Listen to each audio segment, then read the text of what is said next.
But I'd like to start by saying simply welcome to our nation's capital. We're thrilled to be able to have you here. We are very excited by this opportunity for Canada to partner with the ITF, and we're thrilled with the leadership of the ITF in advancing work on this really important issue, particularly for a country like Canada, which has so many isolated and remote communities for whom we're trying to solve a transportation challenge. And we believe we have some great stuff we can learn from others on this matter. So having experts from around the world working through this issue here in Ottawa is simply wonderful. Many of you came long distances to get here, so thank you for traveling. Because we're not. It's not quite like going from doing it in Berlin or Paris or something like that. And I do want to thank. I don't think Secretary General's here yet, but I wanted to thank Secretary General and all of the ITF for allowing Canada to be a partner in this. We recognize the fundamental importance of multilateral forum like the ITF in bringing countries together and bringing experts together to solve shared problems and to exchange best practices. And we're proud of the organization and look forward to seeing the results from this work. Le gouvernement de Canada reconnaît l'importance et la valeur des communautés rurales et éloignées et est engagé à assurer leur bien-être. Il est essentiel de relier ces communautés au reste du Canada et au reste du monde afin de leur permettre de tirer parti des opportunités socio-économiques leur temps offre, ce qui profitera non seulement à ces communités, mais à tous les Canadiens et Canadiennes. And here in Canada, the northern communities face particular challenges connecting their citizens to the rest of the country. Many of our Arctic communities are only accessible by part of the year for certain modes of transport. And the reality of living and working in the north, both the northern territories of Canada, but even in the northern parts of, even in Ontario, we're sitting in the province of Ontario, and it's like days of travel to get by road to get to some of the furthest reaches. And many of the communities, you can't get there by road at any time of the year. The fact is that for many of our communities, the air sector is sometimes the only link that they have. And the infrastructure and the services providing that transportation connection are quite limited. And this is something that plays out very strongly for our Indigenous communities, because many, they're often the majority, a significant proportion, sometimes the majority, sometimes almost all of the population in some of our most remote communities that have some of the toughest transportation challenges. And while our northern and remote communities are fraught with their shares of challenges, particularly transportation challenges, they're, for us, and we think it's the same for other countries, are a source of our greatest strength and opportunity and character that makes our country. En améliorant l'accès aux communautés éloignées du nord canadien, nous pouvons transformer le vie de ceux-ci par l'entremise de meilleures perspectives sociales et économiques, tout en respectant l'environnement arctique grâce à un développement responsable et durable.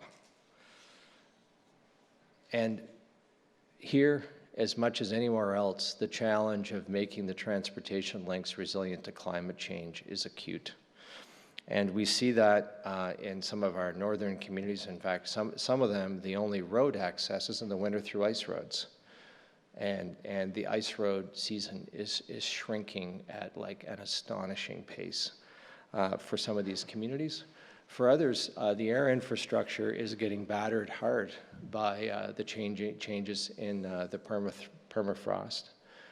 We lost a rail linkage to the port of Churchill simply because of unprecedented spring flooding that is part of the weather challenges that we're seeing with the changing climate.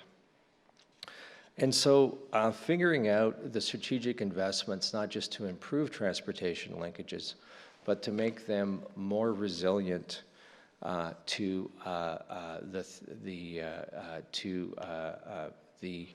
the threats and the challenges of climate change is a pressing priority for Canada, and we're pretty confident it would be a pressing priority for many other countries. We are making investments.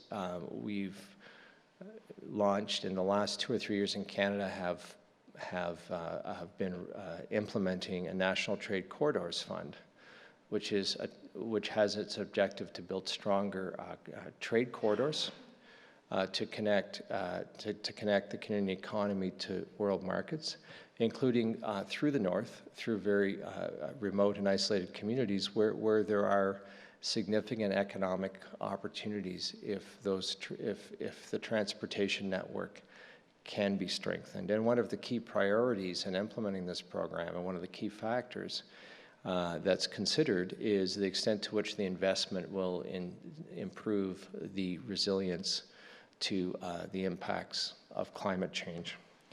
And so that funding means we're beginning the long, hard, and quite frankly challenging process of making some of those linkages to those remote communities more resilient and more durable for the future.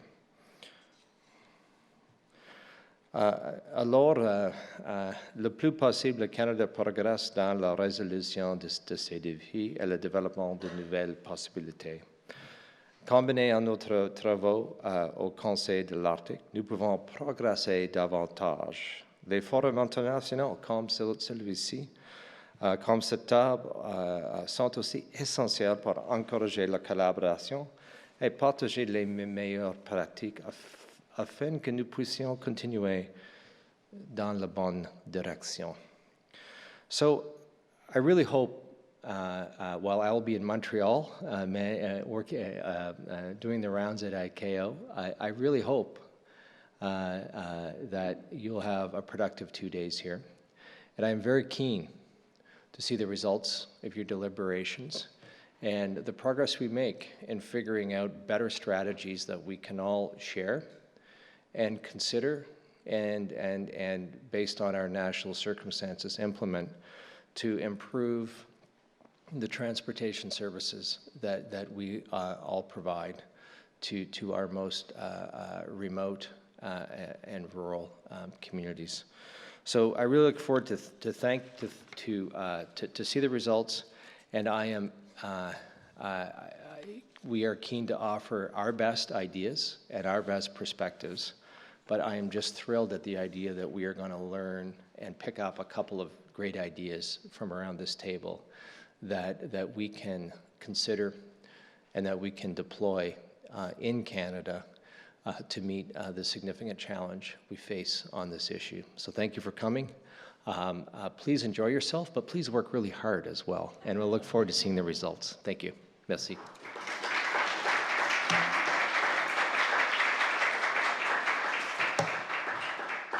So listen, I was glad to recognize that the Canadian version of being late is less than some other countries' versions of being late, but I did back you up by 5 or 10 minutes. I apologize, and I'll let you get on your way for a really good workshop. Thank you.